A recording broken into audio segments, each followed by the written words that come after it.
কথায় কথায় বাংলা ছাড়, বাংলা কি তোর বাপ দাদা? আজকে সময় এসেছে, আজকে আমরাও বলতে চাই, কথায় কথায় মেম্বার ছাড়, মেম্বার কি তোর বাপ দাদা?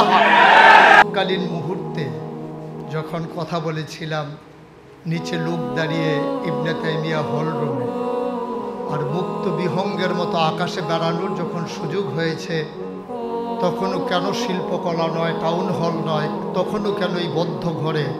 এটা আমার প্রথম প্রশ্ন। আজকে সময় এসেছে কথা বলা, সময় এসেছে কথা শোনানো। সুতরাং আয়োজনটা সেই জায়গায় হওয়া বাঞ্ছনীয় ছিল এবং হৃদয়ের চাহিদা ছিল, কিন্তু সময়ের স্বল্পতায় হলরুম বরাদ্দ না পাওয়ায় সেই কাঙ্ক্ষিত ময়দান থেকে, কাঙ্ক্ষিত স্থান থেকে আমরা বঞ্চিত হয়েছি। সামনে কথা হবে ময়দানে, কথা হবে রাজপথে ইনশাআল্লাহ। বন্ধুগণ, আজকে এই ওলামা সমাবেশের সম্মানিত সভাপতি, আয়োজনের প্রধান অতিথি, প্রধান বক্তা, বিশেষ অতিথিবৃন্দ একজনও নাই মঞ্চে যাদের নাম জানি না। নিতে গেলে সময় দীর্ঘ থেকে দীর্ঘতর হয়ে যাবে বিধায় লোভ সংবরণ করলাম, নিতে পারলাম না বলে দুঃখবোধ প্রকাশ করছি। বাস্তব চিত্র হচ্ছে আজকে বর্তমান পৃথিবীতে একবিংশ শতাব্দীতে বাস্তব চিত্র হচ্ছে সকল ধর্মের মানুষের একটা প্রমিস ল্যান্ড আছে। যেমন হিন্দুদের প্রমিস ল্যান্ড হচ্ছে ভারত, ইহুদিদের প্রমিস ল্যান্ড হচ্ছে ইসরায়েল, খ্রিস্টানদের প্রমিস ল্যান্ড হচ্ছে ভ্যাটিকান সিটি, আর মুসলমানদের যে প্রমিস ল্যান্ড হওয়ার কথা ছিল মক্কা মুকাররমা, কিন্তু সুচতুরভাবে সেই প্রমিস ল্যান্ড থেকে আমাদেরকে বিচ্ছিন্ন করে দেওয়া হয়েছে। কেন্দ্র থেকে দূরে সরিয়ে দেওয়ার কারণে আজকে গোটা পৃথিবীতে মুসলমানরা কাশ্মীরে, তারপরে আপনার ফিলিস্তিনে, সিরিয়ায়, আরাকানে সব জায়গায় মার খাওয়ার পিছনে একটাই কারণ, আমাদের কেন্দ্রবিন্দু নাই, আমাদের প্রমিস ল্যান্ড নাই, আমাদের সত্যিকার অর্থে আমাদের ঐক্যবদ্ধ কোনো প্রচেষ্টা নাই। এভাবেই কি দিন যাবে? এভাবেই সময় চলে যাবে? রাত যাবে, দিন ফুরিয়ে যাবে, বদলানোর কি কোনোই সুযোগ নেই? এজন্যেই আমি মনে করি উত্তরণের উপায় হিসাবে যে যে বিষয়গুলো আমাদের খুব খুব তীক্ষ্ণভাবে নজর দেওয়া দরকার এবং পরিবর্তনটা যে থেকে সাধন করা দরকার, আমি আমার মতো করে আমার ক্ষুদ্র জ্ঞানে যেগুলো চিহ্নিত করেছি, আমাদের মাঝে এখনো ভ্রাতৃত্ববোধের যথেষ্ট অভাব। যদি আমি মনে করি আমার যিনি আল্লাহ, কাউমি ঘরানার যারা আলেম তাদেরও যদি প্রভু হয় আল্লাহ, যারা আমাদেরকে আমরা সুন্নি বলি তাদেরও যদি আল্লাহই তাদের রব হয়, তাহলে আমাদের যেমন নবী মুহাম্মদ রাসূলুল্লাহ, আমাদের কিবলা যেমন কাবা, আমাদের দিন যেমন ইসলাম, আমাদের দিন প্রচারের আমাদের যে জীবন বিধান তা যেমন কোরআন, তাইলে কিবলা এক, কাবা এক, আমাদের দিন এক, আমাদের নবী এক, আমাদের ধর্মগ্রন্থ এক, তাহলে আমরা কেন অনেক? এটাই হচ্ছে আজকে সবচেয়ে বড় দুঃখের বিষয়। এক্ষেত্রে সবচেয়ে বেশি ক্রাইসিস পিরিয়ড ওভারকাম করছে ওলামায়ে কেরাম এবং মুসলমানেরা। কারণ হচ্ছে আমরা এখনো এক আল্লাহর বান্দা, এক নবীর উম্মত, এক কোরআনের অনুসারী, এক ধর্মের আমরা পথিক হয় এক হতে পারলাম না। কারণ ব্যক্তি স্বার্থর কাছে আমাদের বৃহত্তর স্বার্থ আমরা জলাঞ্জলি দিয়েছি। আমরা যখন দেখি সম্মেলনের পরে বলা হয় সম্মেলন দিয়ে দিন কায়েম হবে না, তখন আমাদের বুঝতে আর বাকি থাকে না কুচকুচ কালা হয়। তখন আমরা বুঝে নেই কুকুর লেজ লাড়ে না, লেজ তার কুকুর লাড়ে। আমরা তখন বুঝে নেই তাদের স্বার্থ হাসিল করার জন্যে, তাদের ভক্ত মুরিদের মনোরঞ্জনের জন্যে তারা ইসলামের বিরুদ্ধে কথা বলতেও তারা কখনো পিছপা হয় না। এটা হচ্ছে স্বার্থের কাছে নিজেকে বিকিয়ে দেওয়া। সুতরাং আমরা সুরত দেখেছি, সিরতের বড় অভাব দেখেছি।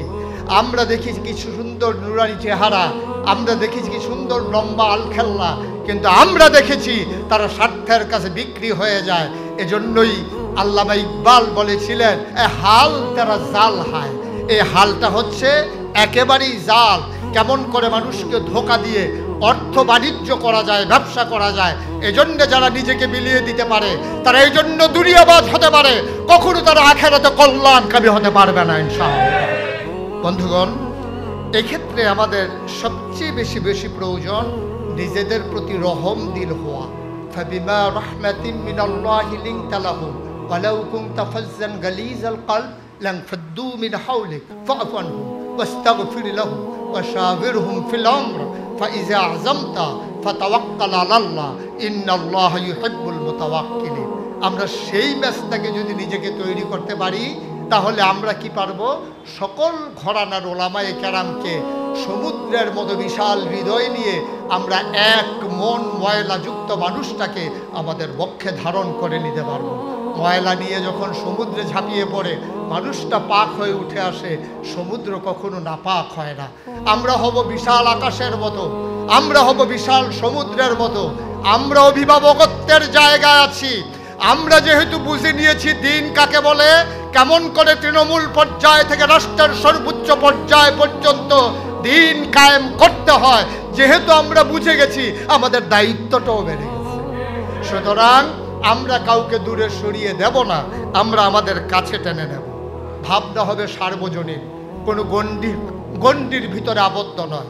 গোটা বিশ্ব নিয়ে ভাবতে হবে, ভৌগোলিক অবস্থান বুঝতে হবে, কোন জায়গায় কি প্রেক্ষাপট কাজ করছে এ সম্পর্কে সম্যক ধারণা রাখতে হবে। সবচেয়ে বেশি যেটা প্রয়োজন, আমি একদিন থাকবো না। আপনারা দেখেছেন কি না, কখনো যখন কোথাও আগুন লেগে যায় তখন দেখবেন দ্রুত বেগে বাইরে থেকে বাতাস ছুটে আসে ওই আগুনের জায়গা। আমি গবেষণা করলাম কেন এটা হয়।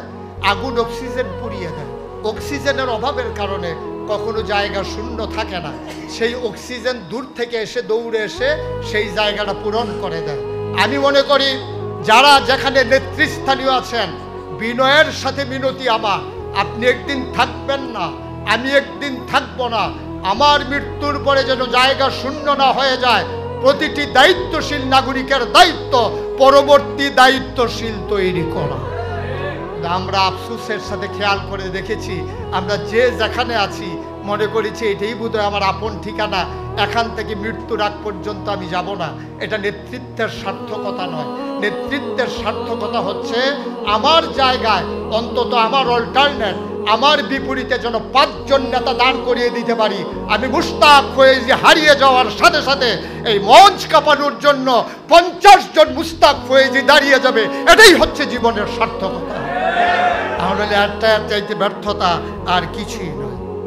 যেমন করে নবীর ইন্তেকালের পরে আবু বকর মুরতাদের বিরুদ্ধে দাঁড়িয়েছিলেন শক্ত হয়ে, ওমরে ফারুক যেমন করে কল্যাণ রাষ্ট্রের রূপরেখা দিয়ে তিনি প্রমাণ করে দিয়েছিলেন কেমন করে মানুষকে রাষ্ট্রীয় স্বাদ দিতে হয়, ঠিক তেমন করে ইসলামের 5ম খলিফা মাঝ দিয়ে কিছু খলিফা যখন পদচ্যুতি ঘটল, তাদের আদর্শচ্যুতি ঘটল, ইসলামের 5ম খলিফা হিসাবে সেদিন যখন খলিফা উমর ইবনে আব্দুল আজিজ ভূমিকা পালন করেছিলেন। পরবর্তীতে ক্ষমতা আর দিন দুটার সমন্বয় আর আমরা দেখিনি। এজন্য হাসান আল বান্নার উদ্ভব হয়েছে, এজন্য পরিচয় ঘটিয়েছে সৈয়দ আবুল আলম হুদুদি রহমতুল্লাহ আলাই, যারা রূপরেখা দিয়েছেন কিন্তু বাস্তবের প্রমাণ দিয়ে যেতে পারেননি। আমরা যারা তাদের স্বপ্ন দেখি, তাদের স্বপ্ন বাস্তবায়ন করার জন্যে আমরা যারা আজকেও এখন পর্যন্ত বেঁচে আছি, আমাদের দায়িত্ব সময় এসেছে। আমরা কি শুনেছিলাম 24-এর গণঅভ্যুত্থানে, 24-এর বিপ্লবে আমরা ছেলেদের কণ্ঠে শুনেছিলাম।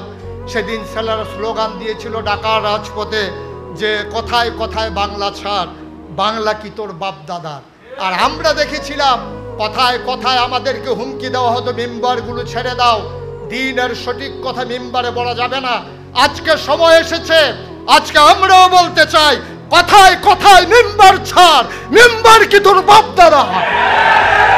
মেম্বার আমার, মেম্বার মুসলমানের, মেম্বার প্রতিটি মুসলমানের কাছে, আলেমের কাছে আমানত। সুতরাং যারা ছাড়িয়ে দিতে চায় তাদের 20 দাঁত ভেঙে দিতে হবে। মেম্বারে আমার পাকাপুক্ত হয়ে বসতে হবে। শুধু মসজিদের মেম্বার নয়, ওই সংসদের মেম্বারগুলো দখল দিতে হবে ইনশাআল্লাহ। আজকে এ পর্যায়ে এসে সবাইকে জাগিয়ে দেওয়ার জন্যে, নিজেকে শানিত করার জন্যে যদি এইভাবে বলি, জেগে উঠি, গর্জে উঠি, জাগিয়ে দেই জনতা, বুঝিয়ে দেই, শুনিয়ে দেই কোরআনের সভ্যতা। সকল ভেদাভেদ ভুলে গিয়ে মাথা উঁচু করে দাঁড়াও, আজ হবেই হবে, হতেই হবে প্রভুর দুনিয়ায় প্রভুর রাজ। সবাই মিলে এগিয়ে আসি, সবাই মিলে এগিয়ে যাই। পথ চলা কণ্টকাকীর্ণ, কখনো কুসুমাস্তীর্ণ নয়। এ কাটা মারিয়ে ক্ষত বিক্ষত হয়ে রক্ত পথ পাড়ি দিয়ে এগিয়ে যাব হেরার রাজ তোরণের দিকে। সবাইকে সালাম জানিয়ে আবারও দেখা হবে ময়দানে, কথা হবে কোনো এক মজলিসে, এই আশাবাদ ব্যক্ত করে, সবার জন্য দোয়া করে, সবার কাছে দোয়া চেয়ে আজকের মতো বিদায় নিচ্ছি। আসসালামু আলাইকুম ওয়া রাহমাতুল্লাহি ওয়া বারাকাতুহু।